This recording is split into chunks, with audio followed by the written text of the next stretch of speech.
Hi, it's me, Skin Glow and Afro. I'm back with another video, and as you can see, my hair is very curly today because the products I use worked well for me. You know, when you have those days when your natural hair is just like ugh. But yesterday was not that day, and today is not that day. I'm just happy, you know. But anyway, let's get into the discussion of the video today. The discussion is, it is an update of the windrush situation.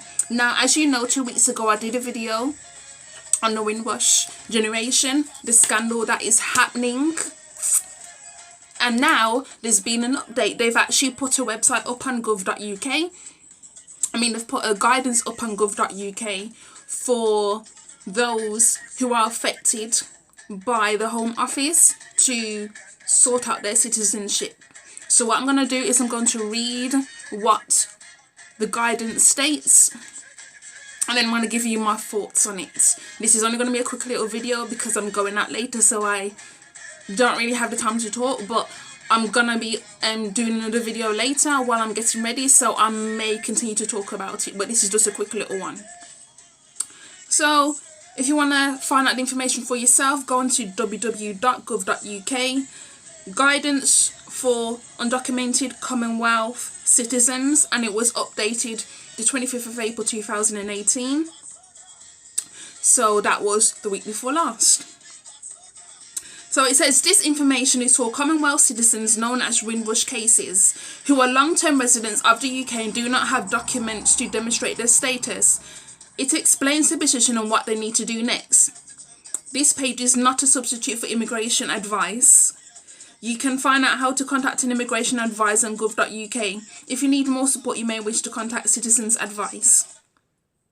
Okay, so at least they are being very clear with what this website is, what this particular page is about. It's not about immigration, but it's basically advice. But if you need further advice, such as for immigration, then you will need to speak to an immigration advisor. So they're being very clear, so that's one point in their favour, but I still don't trust their arseholes. So it says, number 1, legal background. Recent changes to the law mean that if you wish to work, rent property or have access to benefits and services in the UK, then you will need documents to demonstrate your right to be in the UK. The government believes this is a proportionate measure to maintain effective immigration control. We recognise that this is causing problems for some people who live... We recognise that this is causing problems for some people who lived in the UK for most of their lives. We want to help you to get the documents to prove your right to live here, and ask that you contact the Home Office so we can help you do this. No one with the right to be here will be required to leave the UK. Now they say it. After all the scandal and all the media and everything, now they say it. Brilliant.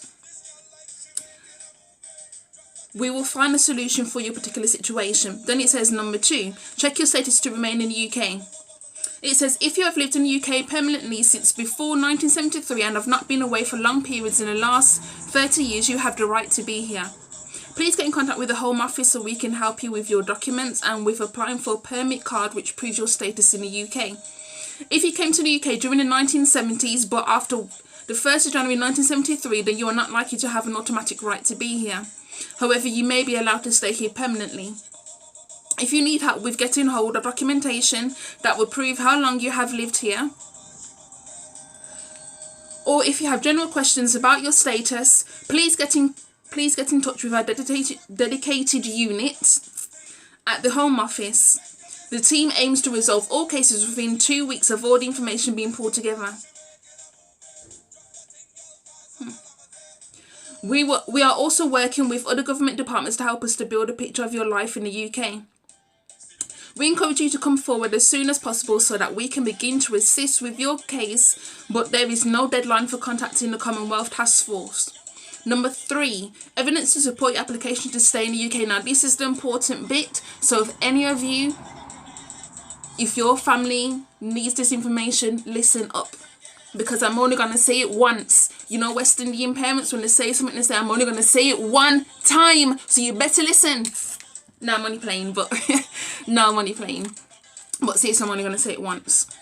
So it says, evidence to support your stay in the UK. We understand that many people won't have documents that are over 40 years old, but you should send as much information as possible to us in support of your application.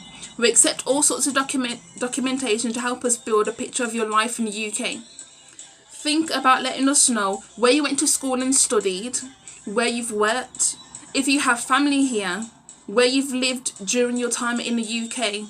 Documents that can help support your application include exam certifications, employment records, your national insurance number, birth and marriage certificates, bills and letters.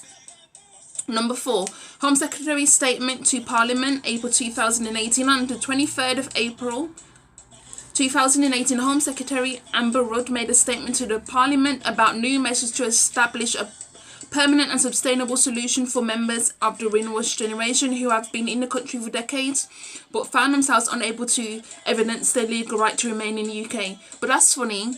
She said that, and then last week she quit. She resigned. But really, it was back in the day when Theresa May was the Home Secretary. That's when this mess all started, back in 2014, because she changed one of the laws, and that's why all this mess erupted. So why isn't Theresa May leaving? Why isn't Theresa May leaving? Why are you still there, my girl? Why are you still there?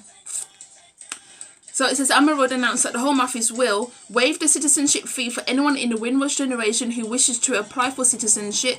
This applies to those who have no current documentation and also to those who have it. Waive the requirement to carry out a knowledge of language and life in the UK test. Waive the fee for the children of the windrush generation who are in the UK who need to apply for naturalisation. Ensure that those who have made their lives here but have now retired to the country of origin are able to come back to the UK. The cost of any fees associated with this process will be waived. By setting up a new scheme to compensate people who have suffered loss, this will be run by an independent person. Establish a new customer contact centre so anyone who is struggling to navigate the many different immigration routes can speak to a person and get appropriate advice. And ensure that people who arrived after 1973 before 1988 can also access the dedicated windrush team so they can access the support and assistance needed to establish their claim to be here legally. So that's it. That is all the information provided. I will be linking it down below. I've got you people. If you need any more advice, I will be linking that link down below.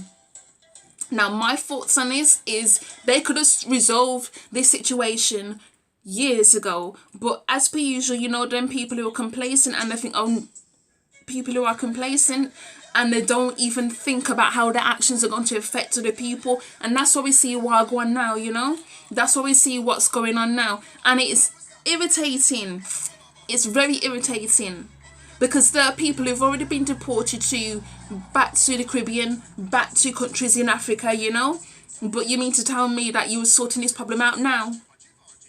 You have to think now, how are they going to get back in, how are they going to get back into this country though? Are you going to pay their airfares? Are you going to pay their airfares now? Are you?